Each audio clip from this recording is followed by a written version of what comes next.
Olá a todos, chamo-me Giovanni Tedesco e hoje estamos aqui no terceiro andar da Torre dos Clérigos, dedicada à figura do arquiteto Nicolau Nasoni. Corria o anno 1725, quando o Nasoni, arquiteto, pintor e elaborador de aparatos efêmeros, chega a Portugal, na cidade do Porto, chamado pelo então deão e presidente da Irmandade dos Clérigos, Dom Jerónimo de Távora e Noronha. Naquela altura, a Sé Catedral encontrava-se num estado de sede vacante. O arcebispo nomeado de Lisboa, Tomás de Almeida, deixou encarregue, pelo menos naquela altura, o deão para começar aquele trabalho de renovação da catedral, que depois se irá estender a quase todos os cantos da cidade portuense. Nasoni, portanto, é chamado para a decoração a frescos dos janelões e das paredes da Capela Mor. Só que, digamos, a vinda de Nasoni a Portugal não se limita apenas a este trabalho, mas tinha algo de mais profundo. O arquiteto italiano anteriormente estava a trabalhar nas decorações do Palácio do Grão-Mestre em Malta, em La Valletta. Só que por causas de conflitos com outros artistas e sobretudo contra personagem como Dom António Ruffo, inquisidor naquela altura em Malta, fizeram-se que o Nasoni tivesse quase que escapar, digamos, da ilha maltesa para se refugiar num território mais cônsono. Nisso ele foi apoiado pelo grão-mestre, o Manuel de Vilhena, conde de Villaflor, naquela altura, que com os contatos que tinha com Dom Jerónimo, juntou o útil ao agradável, portanto, arranjou um bom artista, quadraturista, que pudesse realizar os trabalhos na Sé Catedral. Todavia, digamos, este seu estilo, esse seu feitio, deu-lhe vários problemas, e não só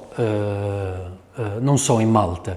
Também iremos ver que muitas das gestões das obras em Portugal tiveram problemas mesmo por causa desta sua característica. Quando o Nasoni era aprendiz em Siena e frequentava uma academia chamada Academia dei Rozzi, a alcunha dele era Piangoleggio, que literalmente significa choramingas. Per esta sua característica de estar sempre, digamos, a pedir, sobretudo a pedir para os trabalhos realizados e quase, digamos, a chorar para que estes pedidos fossem aceites. Às vezes corria bem e às vezes não corria muito bem. Todavia, Nasoni chega a Portugal e ele não sabe ainda que desta terra nunca mais se irá afastar.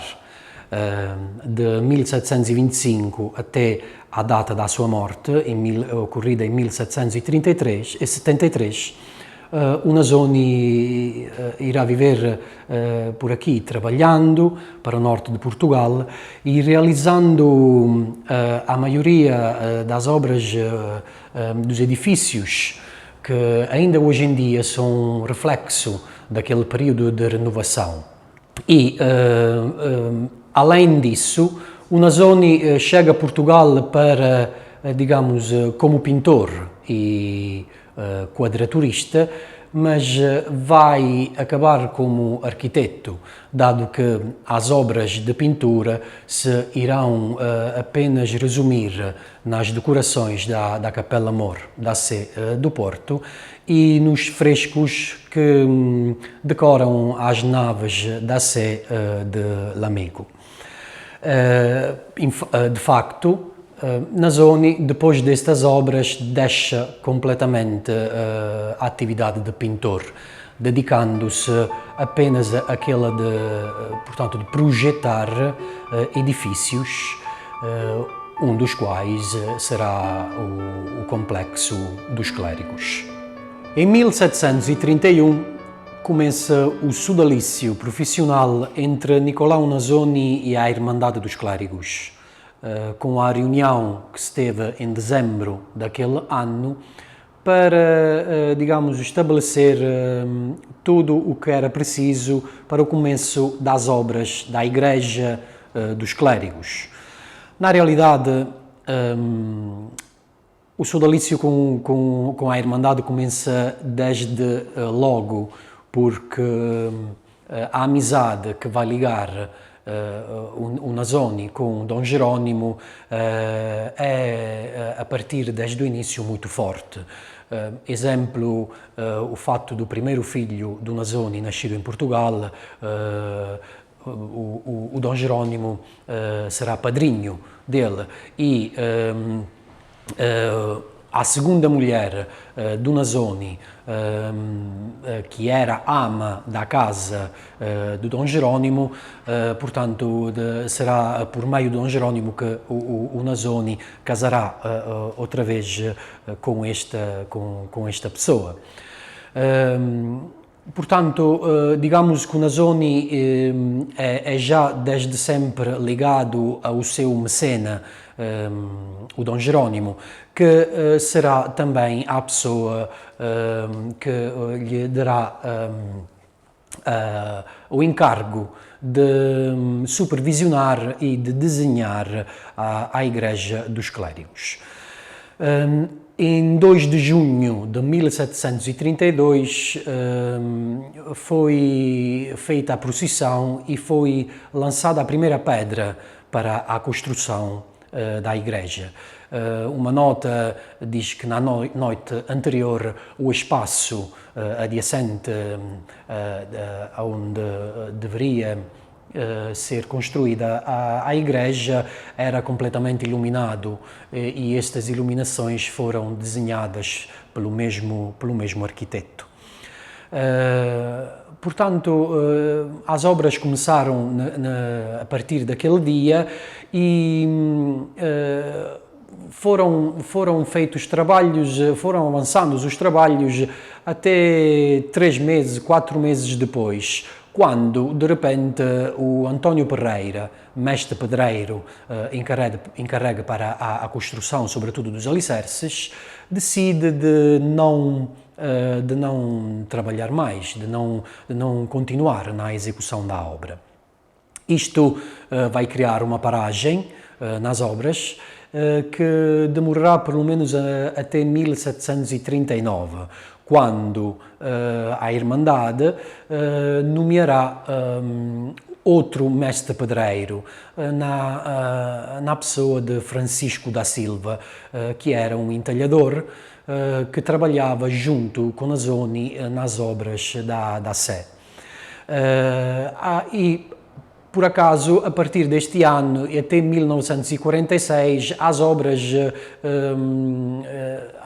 viajaram de uma forma bastante rápida, dado que neste ano, em 46, já estava quase completado o inteiro o corpo da igreja.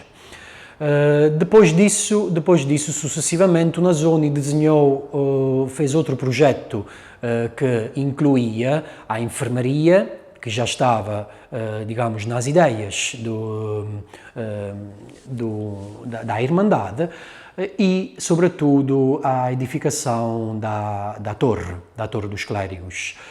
As obras destes 2 outros aparatos começaram em 1754 e, pelo menos até 1763, foram desenvolvidos vários trabalhos e, sobretudo, toda a parte decorativa desenhada pelo arquiteto.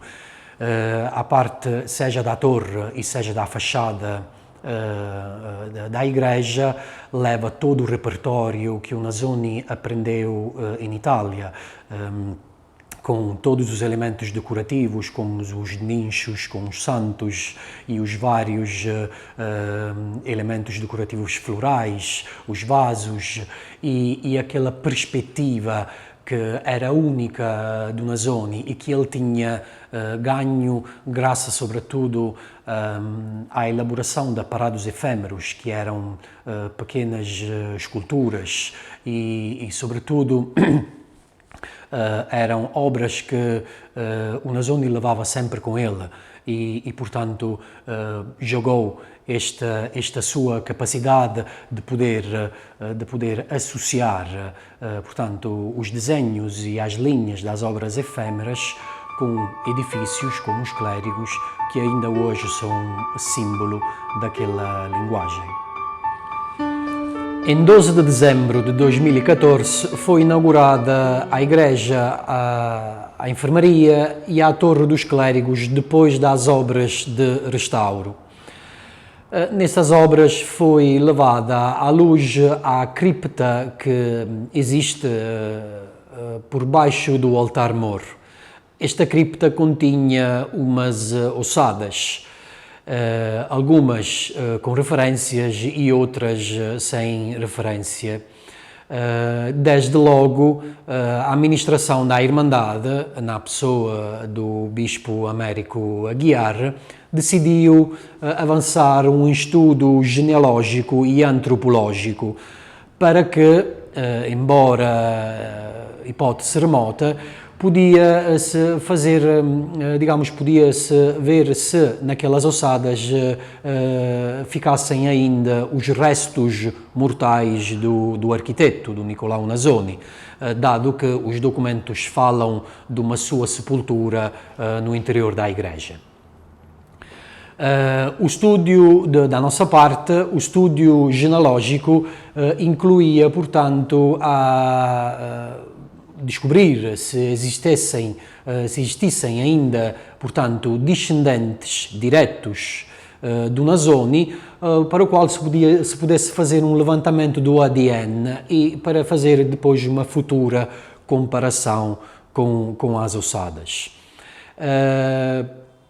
O estudo até agora, a investigação até agora levada à frente, teve bons resultados, no sentido que, pelo menos em relação aos descendentes, foram descobertos 3 hipotéticos indivíduos que podiam ser descendentes diretos, portanto, do arquiteto. 2 destes encontram-se ainda na Toscana, um mesmo na terra de San Giovanni Valdarno, graças também à documentação de arquivo e alguns arquivistas daquela terra, provavelmente conseguimos enquadrar nesta pessoa um descendente direto. Outro encontra-se em vez na cidade de Volterra, na Toscana, mas uma cidade mais virado do lado da praia. O primeiro candidato potencial com mais percentagem, deu-nos com sorte, deu-nos a possibilidade de encontrar o terceiro, que é uma pessoa, um Nasoni que vive no Brasil. Estas 2 pessoas que tinham feitos, portanto, uma pesquisa genealógica das famílias distintas, chegaram-se a contatar e neste percurso reparamos que os familiares, portanto, que decorreram pelo menos do século XVIII até hoje, destas 2 pessoas também tiveram uma passagem para Portugal. Portanto, o estudo e a investigação, a parte teórica, continua a sua evolução. Infelizmente, o período de pandemia deu uma paragem, portanto, à pesquisa prática. Isto é só apenas uma pequena paragem quando Sabemos que quando as coisas irão voltar à normalidade, iremos ter a possibilidade até de trazer uma destas pessoas, ou até as 3 pessoas, para Portugal, para depois fazermos este levantamento do ADN e, finalmente, comparar